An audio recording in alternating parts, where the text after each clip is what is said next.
प्यारे बच्चों, online class में आज आप सभी का स्वागत है। मैं आज आप लोगों को कक्षा 10 विषय भूगोल पाठ 4 कृषि के अंतर्गत झूम कर्तन दहन प्रणाली खेती भी पढ़ेंगे।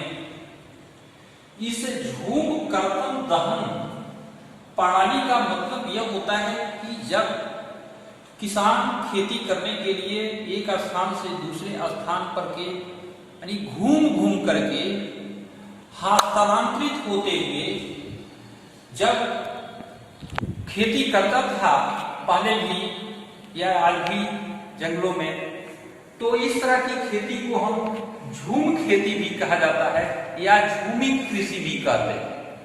उसको कर्तन दहन प्रणाली भी कहा जाता है। जैसे इसके पहले आप पढ़े भी हैं कि कर्तन दहन प्रणाली, जैसे एक जगह के वनों को काट करके और साफ करके वहां जब उर्वर होती है तब तक जो है भूमि पर खेती की जाती है, और जब उसकी उर्वरता समाप्त हो जाती है तो वह स्थान को बदल करके दूसरे टुकड़े पर चले जाते हैं।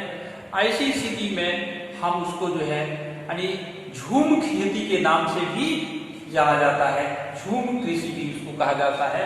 इस तरह की प्रणाली अमेरिका में, ब्राजील में, इंडोनेशिया में, अफ्रीका में आज जो है यानी बहुत ज्यादा विकसित है और इस तरह की खेती वहां की जाती है। दूसरा पॉइंट है गहन निर्वाह, गहन जीविका कृषि।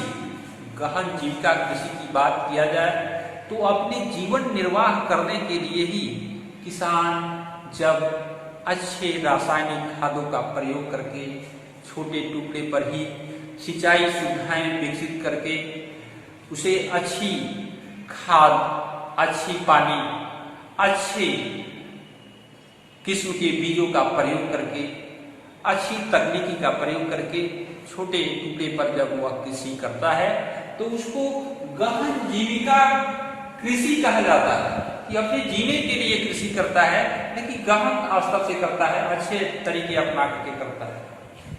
अगला है वाणिज्य कृषि।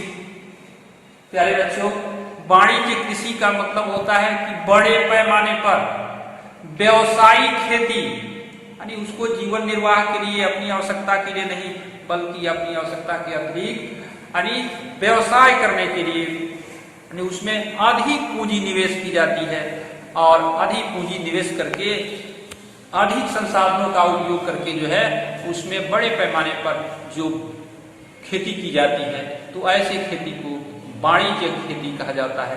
जैसे बड़े पैमाने पर गन्ने का उत्पादन करना, चाय के बाग लगा करके उत्पादन करना, केले की खेती करना, इस तरह से कॉफी का खेती बागान लगाना, बड़े पैमाने पर जो है ये कार्य होते हैं। और जैसे फलों की, सब्जियों की ट्रक फार्मिंग वगैरह जो आता है, इसमें यह बड़े पैमाने पर जहां ट्रकों से लाद करके एक स्थान से दूसरे स्थान पर यह सब्जियां और फल, और यह जैसे पंजाब हरियाणा में जो है गेहूं और चावल की खेती की जाती है, यह वाणिज्य कृषि होती है। यानी इसको वाणिज्यिक कृषि कहा जाता है और यह व्यवसायिक स्तर पर जो है किया जाता है, बड़े पैमाने पर किया जाता है। इसमें बहुत ज्यादा पूंजी की आवश्यकता भी होती है, बहुत ज्यादा श्रम की भी आवश्यकता होती है। तो इस तरह से आप देखेंगे इसके बाद से आता है रोपण कृषि। क्या आता है? रोपण कृषि। रोपण कृषि से आप समझ रहे होंगे कि उसको निश्चित रूप से जो इसमें रोपाई की जाती है। जैसे आप देखते हैं कि बड़े पैमाने पर यानी चाय के पहाड़ी भागों में ढलदार भूमि पर चाय के बागान की रोपाई होती है, और एक बार रोपाई करने के बाद कई वर्षों तक उससे जो है फसल प्राप्त की जाती है। तो चाय के बाग हो गए, आप देख रहे हैं कॉफी के बाग हो गए, चाय हुआ, कॉफी हुआ, रबड़ हो गया, गन्ना हो गया। यहाँ अपने क्षेत्रों में भी आप देख रहे हैं कि यह गन्ना बहुल इलाका है, और यहाँ केले की खेती भी की जाती है। जैसे केले की खेती के लिए जो है जो भूसावल वगैरह का क्षेत्र है महाराष्ट्र में, वो ज्यादा प्रसिद्ध है। भूसावल जो है में केले की खेती बड़े पैमाने पर की जाती है। जैसे नासिक में प्याज की खेती व्यवसायिक स्तर पर की जाती है, लेकिन यह प्याज नहीं, यह जो है इसमें रोप करके किया जाता है, जैसे केले के बाग भी लगाए जा रहे हैं आज अपने यहाँ। तो यह सब क्या है, यानी एक तरह से रोपण कृषि, यानी एक बार जो है रोप देने के बाद से उससे 2 बार 3 बार 4 साल फसलें काटी जाती है। जैसे गन्ने के एक बार रोपाई करने के बाद से 3 साल 4 साल जो है गन्ने काटी जाती है। उसी तरह से केले के बाग भी लगा दिए जाते हैं, 3-4 साल तक जो है उससे केले प्राप्त होते रहते हैं। तो इसीलिए ऐसे जो कृषि होती है इसको बड़े फार्मों पर या जो है मध्यम क्लास के प्लाटों पर भी की जाती है, और इसमें एक तरह से यानी उससे जो है व्यवसाय के लिए की जाती है, बड़े पैमाने पर की जाती है। उसमें लागत भी अधिक आती है, अधिक पूंजी निवेश भी करने पड़ते हैं। तो ऐसे कृषि को हम रोपण कृषि के नाम से जानते हैं। जैसे उदाहरण स्वरूप में आपको पेश किया गया चाय, काफी, रबड़, गन्ना, केला इत्यादि, ये रोपण कृषि के अंतर्गत। तो झूम जो होता है ये कर्तन दहन प्रणाली कृषि को मैक्सिको और मध्य अमेरिका में मिल्पा के नाम से, वेनेजुएला में कोनुको के नाम से, तो वहीं ब्राज़ील में रोका के नाम से, मध्य अफ्रीका में मसोले के नाम से, इंडोनेशिया में लादांग के नाम से और वियतनाम में रे के नाम से जाना जाता है। इतने सारे इस प्रकार की कृषि का नाम है। भारत में यह प्रारंभिक किस्म की खेती अनेक नामों से जानी जाती है, जैसा मध्य प्रदेश में बेबर, बा, दहिया, आंध्र प्रदेश में पोंडू अथवा पेंडा, उड़ीसा में पामा डाबी या कोमान या बरिगा, पश्चिमी घाट में कुमारी, दक्षिणी पूर्वी राजस्थान में वालरे या वाल्टेरे, हिमालय के क्षेत्रों में खील के नाम से, तो झारखंड में कुरुआ के नाम से, और उत्तर पूर्वी प्रदेशों में झूम कृषि के नाम से जाना जाता है। तो इस तरह से रीझा असम में डिफू के बाहरी क्षेत्र में अपने परिवार के साथ एक गांव में रहती हैं, और वह अपने परिवार के सदस्यों द्वारा एक भूमि के टुकड़े पर उगी वनस्पति को काटकर जलाकर साफ करते देखकर आनंद का अनुभव करती है।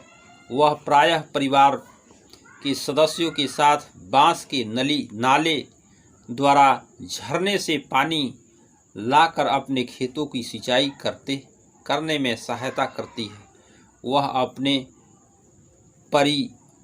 स्थान से लगाव रखती है और जब तक संभव हो यहाँ रहना चाहती है, परंतु इस छोटी बच्ची को अपने खेत में मिट्टी की घटती उर्वरता के बारे में कुछ भी पता नहीं है, जिसके कारण उसके परिवार को अगले वर्ष नए भूमि के टुकड़े की तलाश करनी होगी। तो इस तरह से आप ये समझ गए होंगे। अब मैं गहन जीविका कृषि की बात करता हूँ। तो इस प्रकार की कृषि उन क्षेत्रों में की जाती है जहाँ भूमि पर जनसंख्या का दबाव अधिक होता है। यह श्रम गहन खेती है जहाँ पे अधिक उत्पादन के लिए अधिक मात्रा में जैव रासायनिक निवेशों और सिंचाई का प्रयोग किया जाता है। भूस्वामित्व में विरासत के अतिरिक्त अधिकार के कारण पीढ़ी दर पीढ़ी जोतों का आकार छोटा और लाभप्रद हो जा रहा है, और किसान वैकल्पिक रोजगार न होने के कारण सीमित भूमि से अधिकतम पैदावार लेने की कोशिश करते हैं। कम भाग पर ही अधिक उत्पादन लेने की प्रयास करते हैं। अतः कृषि भूमि पर बहुत अधिक दबाव बढ़ता जा रहा है। वाणिज्यिक कृषि, इस प्रकार की कृषि के मुख्य लक्षण आधुनिक निवेशों जैसे अधिक पैदावार देने वाले बीजों, रासायनिक उर्वरकों और कीटनाशकों के प्रयोग से उच्च पैदावार प्राप्त करना है। कृषि के वाणिज्यिकीकरण का स्तर विभिन्न प्रदेशों में अलग अलग हैं। तो प्यारे बच्चों, उदाहरण के लिए हरियाणा और पंजाब में चावल वाणिज्य की एक फसल है, परंतु उड़ीसा में यह एक जीविका फसल है। उड़ीसा में जो है वाणिज्यिक व्यापार के लिए चावल नहीं किया जाता है, जीवन निर्वाह यानी जीविका के लिए यह फसल उगाई जाती है। क्या आप उन फसलों के कुछ और उदाहरण भी दे सकते हैं? एक प्रदेश में वाणिज्यिक फसल के रूप में तो दूसरे प्रदेश में जीविका फसल के रूप में उगाई जाती है। हम रोपण कृषि की बात करें तो यह एक प्रकार का वाणिज्यिक खेती भी रोपण कृषि है। इस प्रकार की खेती में लंबे चौड़े क्षेत्रों में एकल फसल बोई जाती है, यानी एक ही प्रकार की फसल बोई जाती है। रोपण कृषि उद्योग और कृषि के बीच एक अंतरापृष्ठ है। रोपण कृषि व्यापक क्षेत्रों में की जाती है, जो अत्यधिक पूंजी और श्रमिकों की सहायता से की जाती है, यानी अधिक इसमें ज़्यादा पूंजी भी लगती है और ज़्यादा श्रमिक भी लगते हैं, उनकी सहायता से की जाती है। इससे प्राप्त सारा उत्पादन उद्योगों के कच्चे माल के रूप में प्रयोग होता है, यानी इससे जो प्राप्त उत्पादन होता है सारा कच्चे माल के रूप में उद्योगों में प्रयोग किया जाता है। भारत में चाय, काफ़ी, रबड़, गन्ना, केला इत्यादि महत्वपूर्ण रोपण फसलें हैं। यानी भारत में जो चाय, काफ़ी, रबड़ और गन्ना है, ये केले हैं, ये इत्यादि जो फसल है ये महत्वपूर्ण फसल है। ये रोपण कृषि के अंतर्गत आते हैं। रोपण फसल भी इसे कहा जाता है। असम और उत्तरी बंगाल में चाय, कर्नाटक में काफ़ी वहाँ की मुख्य रोपण फसलें हैं। यानी असम और उत्तरी बंगाल में चाय है, तो वही कर्नाटक में काफ़ी है, मुख्य रोपण फसलें हैं। चूँकि रोपण कृषि में उत्पादन बिक्री के लिए होता है, यानी रोपण जो होता है कृषि में उत्पादन जो होता है बिक्री के लिए, बेचने के लिए किया जाता है। जैसे भारत में दक्षिणी भाग में आप केले की रोपण कृषि आप देख रहे हैं, तो इस तरह से होता है। इसीलिए इसके विकास में परिवहन और संचार साधन से भी संबंधित उद्योग और बाजार महत्वपूर्ण योगदान देते हैं। झूम कर्तन दहन प्रणाली खेती भी पढ़ेंगे।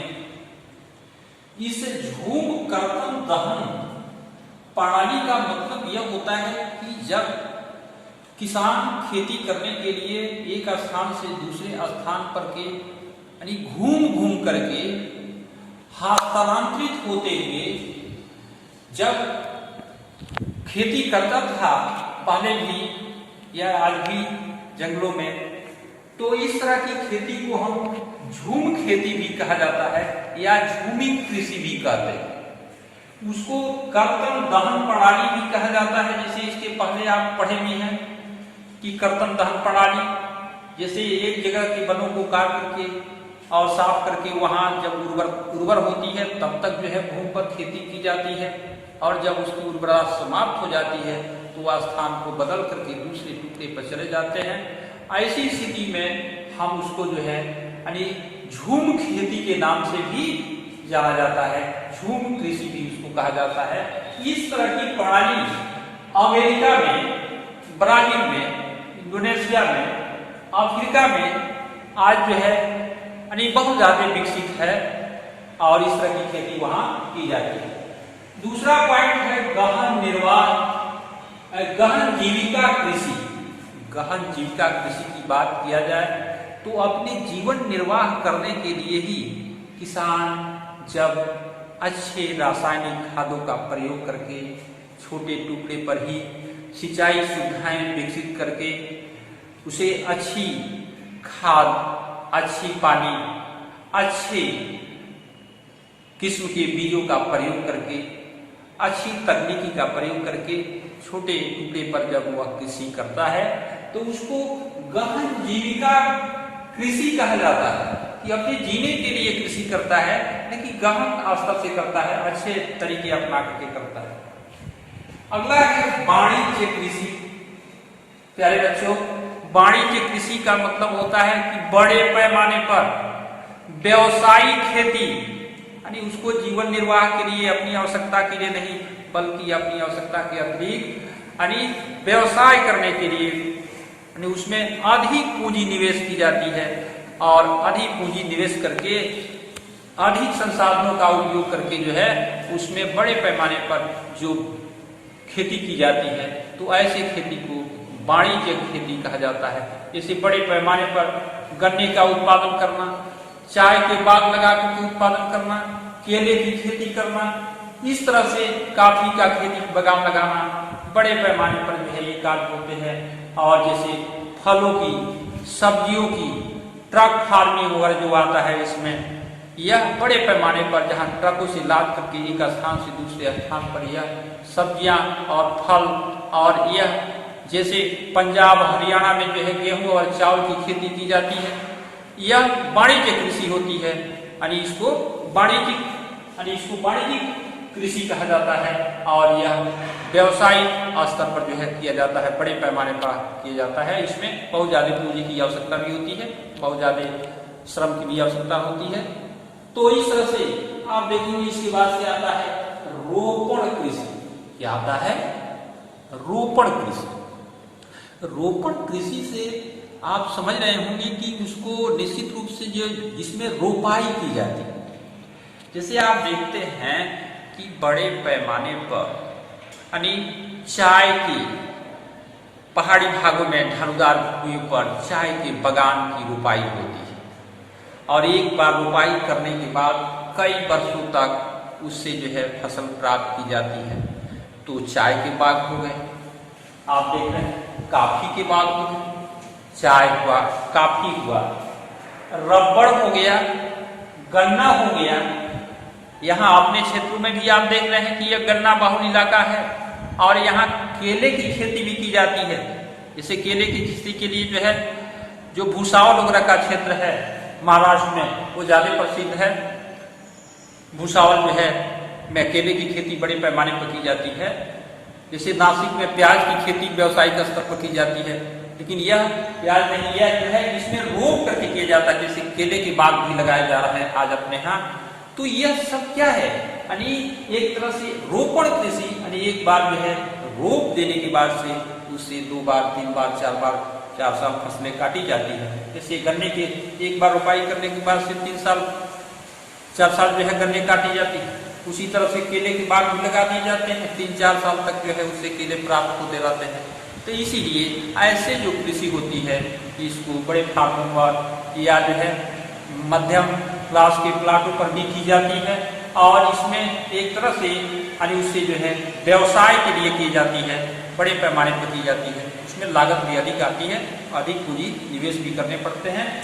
तो ऐसे कृषि को हम रोपण कृषि के नाम से जानते हैं। जैसे उदाहरण स्वरूप में आपको पेश किया गया चाय, कॉफी, रबड़, गन्ना, केला इत्यादि, ये रोपण कृषि के अंतर्गत आते हैं। सस्य प्रारूप की बात किया जाए तो सस्य प्रारूप में भारत में भौतिक विविधताओं और संस्कृति की बहुलता से संबंध में जो है अध्ययन किया है कि यह देश में जो है कृषि पद्धतियों और सस्य प्रारूपों में प्रतिबिंबित होता है। इसीलिए देश में बोई जाने वाली फसलों में अनेक प्रकार की खाद्यान्न और रेशे वाली फसलें, सब्जियां, फल, मसाले इत्यादि शामिल किए गए हैं। भारत में 3 शस्य ऋतुएं हैं जो इस प्रकार की हैं: रबी, खरीफ और जायद। रबी फसलों में को शीत ऋतु में अक्टूबर से दिसंबर के मध्य बोया जाता है। यानी जो रबी की फसल होती है शीत ऋतु में अक्टूबर से दिसंबर के मध्य बो ली जाती है और ग्रीष्म ऋतु अप्रैल से जून के मध्य काटा जाता है। गेहूं, जौ, मटर, चना और सरसों कुछ मुख्य रबी फसलें, यही जो है मुख्य रबी फसल होती है। तो यद्यपि ये फसलें देश के विस्तृत भाग में बोई जाती है, उत्तर और उत्तरी पश्चिमी राज्य जैसे पंजाब, हरियाणा, हिमाचल प्रदेश, जम्मू कश्मीर, उत्तराखंड और उत्तर प्रदेश यह गेहूं और अन्य रबी फसलों के उत्पादन के लिए महत्वपूर्ण राज्य माने जाते हैं। शीत ऋतु में शीतोष्ण पश्चिमी विक्षोभों से होने वाली वर्षा इन फसलों के अधिक उत्पादन में सहायता होती है, यानी सहायक होती है। पंजाब, हरियाणा, पश्चिमी उत्तर प्रदेश और राजस्थान के कुछ भागों में हरित क्रांति की सफलता भी उपयुक्त रबी फसलों की वृद्धि में एक महत्वपूर्ण कारक के रूप में सिद्ध हुआ है। खरीफ फसलें देश के विभिन्न क्षेत्रों में मानसूनी आगमन के साथ ही बोई जाती है और सितंबर अक्टूबर में काट ली जाती है। तो इस ऋतु में बोई जाने वाली मुख्य जो फसलों को में चावल और मक्का, ज्वार, बाजरा, तूर, अरहर, मूंग, उड़द, कपास, जूट, मूंगफली और सोयाबीन शामिल किया गया है। चावल की खेती मुख्य रूप से असम, पश्चिमी बंगाल, उड़ीसा, आंध्र प्रदेश, तेलंगाना, तमिलनाडु, केरल और महाराष्ट्र, विशेष करके कोंकण तटीय क्षेत्र, उत्तर प्रदेश और बिहार में की जाती है। पिछले कुछ वर्षों में चावल पंजाब, हरियाणा में भी बोई जाने वाली महत्वपूर्ण फसल बन गई है। असम, पश्चिमी बंगाल और उड़ीसा में धान की 3 फसलें बोई जाती है। पहला है आस, दूसरा अमन और तीसरा है बोरो बोई जाती है। रबी और खरीफ फसल ऋतुओं के बीच ग्रीष्म ऋतु में बोई जाने वाली जो फसल होती है उसको जायज़ कहा जाता है। जायज़ जो होता है, यह ऋतु में मुख्य रूप से तरबूज और खरबूज, खीरे, सब्जियों और चारे की फसलों की खेती की जाती है। ये गन्ने की फसल को तैयार होने में लगभग 1 वर्ष लगता है। मुख्य फसलें कुछ मिट्टी, जलवायु और कृषि पद्धति में अंतर के कारण देश के विभिन्न क्षेत्रों में अनेक प्रकार की खाद्य और खाद्यान्न फसलें उगाई जाती है। भारत में देखा जाए तो उगाई जाने वाली मुख्य फसलें चावल है, गेहूं है, मोटे अनाज, दालें, चाय, कॉफ़ी, गन्ना, तिलहन, कपास, जूट इत्यादि हैं। चावल की बात किया जाए तो भारत में चावल अधिकांश लोगों का खाद्यान्न चावल हैं। यानी खाद्यान्न क्या है? यानी खाने के लिए चावल लोग प्रयोग करते हैं। हमारा देश चीन के बाद दूसरा सबसे बड़ा चावल उत्पादक देश है। यह एक खरीफ की फसल है और जिसे उगाने के लिए उच्च तापमान 25 डिग्री सेल्सियस से ऊपर और अधिक आर्द्रता 100 सेंटीमीटर से अधिक वर्षा की आवश्यकता होती है। कम वर्षा वाले क्षेत्रों में इसे सिंचाई करके उगाया जाता है। तो यहाँ आप देख रहे हैं कि 4.4 में यह मैदानी भागों में तैयार चावल की फसल दिखाई दे रही है। चावल उत्तर प्रदेश और उत्तर पूर्वी मैदानों में, तटीय क्षेत्रों में, डेल्टाई प्रदेशों में उगाया जाता है। नहरों के जाल और नलकूपों की सघनता के कारण पंजाब, हरियाणा, पश्चिमी उत्तर प्रदेश और राजस्थान के कुछ कम वर्षा वाले क्षेत्रों में भी चावल की फसल उगाना संभव हो पाया है। गेहूं के कृषि की बात कर रहा हूं। गेहूं की खेती आप समझने की कोशिश कीजिए। गेहूं भारत की दूसरी सबसे महत्वपूर्ण खाद्यान्न फसल है जो देश के उत्तर और उत्तर पश्चिमी भागों में पैदा की जाती है। यानी कहाँ की जाती है? उत्तर और उत्तर पश्चिमी भागों में पैदा की जाती है। रबी की फसल को उगाने के लिए शीत ऋतु और पकने के समय में खिलती धूप की आवश्यकता होती है। इसे उगाने के लिए समान रूप से ये वितरित 50 से 75 सेंटीमीटर वार्षिक वर्षा की आवश्यकता होती है। देश में गेहूं उगाने वाले 2 प्रमुख क्षेत्र हैं। उत्तर पश्चिम में गंगा सतलुज का मैदान और दक्कन का काली मिट्टी वाला प्रदेश। पंजाब, हरियाणा, उत्तर प्रदेश, मध्य प्रदेश, बिहार और राजस्थान के कुछ भाग गेहूं पैदा करने वाले मुख्य राज्य हैं माने जाते हैं। इसमें ये 4.5 में गेहूं की कृषि के कैसे की गई है दिखाया भी गया है। आप देख सकते हैं, समझ भी सकते हैं। अगर हम इसी क्रम में मोटे अनाज की बात करें तो मोटे अनाजों में ज्वार, बाजरा और रागी भारत में उगाई जाने वाले मुख्य मोटे अनाज हैं। यद्यपि इन्हें मोटा अनाज कहा जाता है, परंतु इनमें पोषक तत्वों की मात्रा अत्यधिक होती है, यानी इसमें पोषण क्षमता जो होती है अधिक होती है। उदाहरणतया रागी में प्रचुर मात्रा में लोहा, कैल्शियम, सूक्ष्म पोषक और जो है भूसी मिलती है। क्षेत्रफल और उत्पादन की दृष्टि से ज्वार देश की तीसरी महत्वपूर्ण खाद्यान्न फसल है। यह फसल वर्षा पर निर्भर होती है। अधिकतर आर्द्र क्षेत्रों में उगाई जाने के कारण इसके लिए सिंचाई की आवश्यकता नहीं होती है, यानी आर्द्रता वाले क्षेत्रों में उगाई जाती है, इसीलिए सिंचाई की इसकी आवश्यकता नहीं होती है। और इसके प्रमुख उत्पादक राज्य महाराष्ट्र, कर्नाटक, आंध्र प्रदेश और मध्य प्रदेश है, यानी इसी में जो है यानी अधिकतर ये फसल जो है उगाई जाती है। वहीं हम बाजरा की बात करें तो यह बाजरा बलुआ और उथली काली मिट्टी पर उगाई जाती है। राजस्थान, उत्तर प्रदेश, महाराष्ट्र, गुजरात और हरियाणा इसके मुख्य उत्पादक राज्य माने जाते हैं। उत्पादक राज्य है भी रागी शुष्क प्रदेशों में की फसल हैं और यह लाल काली बलुआ, दोमट और उथली काली मिट्टी पर अच्छी तरह से उगाई जाती है। रागी के प्रमुख उत्पादक राज्य कौन हैं?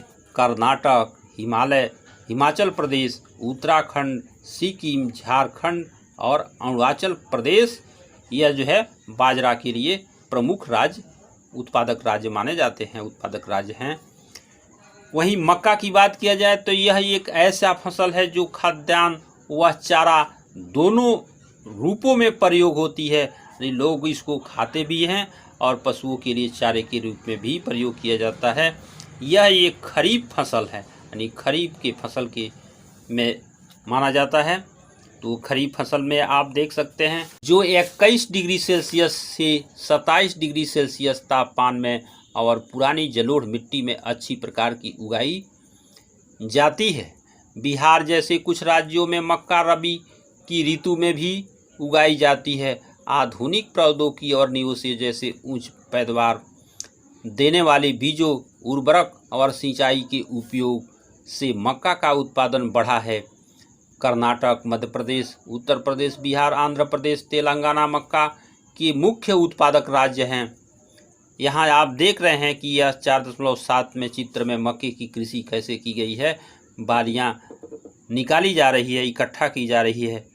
अगर हम वही दालें की बात करें तो दलहनी फसलों में दालें जो है भारत के विश्व में दालों का सबसे बड़ा उत्पादक तथा उपभोक्ता देश भी। शाकाहारी खाने के दालें सबसे अधिक प्रोटीनदायक होती है। तूर, अरहर, उड़द, मूंग, मसूर, मटर और चना भारत की मुख्य दलहनी फसलें मानी जाती है। क्या आप बता सकते हैं कि इनमें से कौन कौन सी जो है दालें खरीफ में और कौन कौन सी दालें रबी की फसल के साथ उगाई जाती है? दालों को कम नमी की आवश्यकता होती है और इन्हें शुष्क परिस्थितियों में भी उगाई जा सकती है। फलीदार फसलें होने के नाते अरहर को छोड़ करके अन्य सभी दालें वायु से नमी, नाइट्रोजन लेकर के और भूमि की उर्वरता को बनाए रखती है। अतः इन फसलों को आमतौर पर अन्य फसलों के आवर्तन में बोया जाता है। भारत में मध्य प्रदेश, राजस्थान, महाराष्ट्र, उत्तर प्रदेश और जो है कर्नाटक दाल के मुख्य उत्पादक राज्य हैं। खाद्यान्नों के अलावा अन्य खाद्य फसलें जैसे गन्ना एक उष्ण और उपोष्ण कटिबंधीय फसल है। यह फसल 21 डिग्री सेल्सियस से 27 डिग्री सेल्सियस तापमान और 75 सेंटीमीटर से लेकर के 100 सेंटीमीटर वर्षा की वाले उष्ण और आर्द्र जलवायु में बोई जाती है। कम वर्षा वाले प्रदेशों में सिंचाई की आवश्यकता होती है। इसे अनेक मिट्टियों में भी उगाई जाती है, अनेक प्रकार की मिट्टियों में इसे उगाया जा सकता है तथा इसके लिए बुआई से लेकर के कटाई तक काफ़ी शारीरिक व श्रम की आवश्यकता होती है। ब्राज़ील के बाद भारत गन्ने का दूसरा सबसे बड़ा उत्पादक देश है। यह चीनी गुड़ और खणसारी और सीरा बनाने के काम आता है। उत्तर प्रदेश, महाराष्ट्र, कर्नाटक, तमिलनाडु, आंध्र प्रदेश, तेलंगाना, बिहार, पंजाब और हरियाणा गन्ना के मुख्य उत्पादक राज्य हैं। यहाँ चित्र 4.8 में गन्ने की कृषि आप देख सकते हैं कितना शानदार लगी हुई है। तिलहन की बात करें तो तिलहन 2015 में भारत विश्व की चीन के बाद जो है दूसरा बड़ा तिलहन उत्पादक देश था। सन 2015 में तोरिया के उत्पादन में भारत का विश्व में कनाडा और जो है चीन के बाद तीसरा स्थान था। देश में कुल बोए गए क्षेत्र के 12% भाग पर कई तिलहन की फसलें उगाई जाती है। मूंगफली, सरसों, नारियल, तिल, सोयाबीन, अरंडी, बिनौला, अलसी और जो है सूरजमुखी भारत में उगाई जाने वाली मुख्य तिलहन फसलें हैं। इनमें से अधिकतर खाद्य हैं और जो है खाना बनाने में प्रयोग किए जाते हैं, परंतु इनमें से कुछ तेल के बीजों को साबुन, प्रसाधन, श्रृंगार का सामान बनाने में और उबटन उद्योगों में कच्चे माल के रूप में प्रयोग किया जाता है। मूंगफली खरीफ फसल है यह तथा देश के मुख्य तिलहनों के कुल उत्पादन का आधा भाग इसी फसल से प्राप्त होता है। गुजरात, राजस्थान, तमिलनाडु, महाराष्ट्र मूंगफली के मुख्य उत्पादक राज्य हैं। अलसी और सरसों रबी की फसल हैं।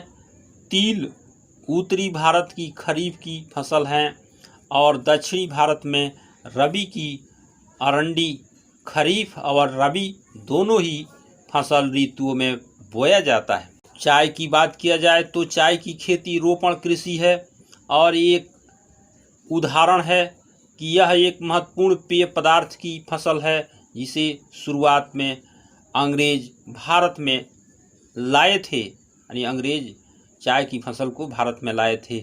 आज अधिकतर चाय बागानों के मालिक भारतीय हैं। चाय का पौधा उष्ण और जो है उपोष्ण कटिबंधीय जलवायु, ह्यूमस और जो है जीवाश्म युक्त गहरी मिट्टी तथा सुगम जल निकास वाले ढलवा क्षेत्रों में भली भांति उगाया जाता है। चाय की झाड़ियों को उगाने के लिए वर्ष भर कोष्ण नम और पाला रहित जलवायु की आवश्यकता होती है। वर्ष भर समान रूप से होने वाली वर्षा की बौछार इसकी कोमल पत्तियों के विकास में सहायक होती है।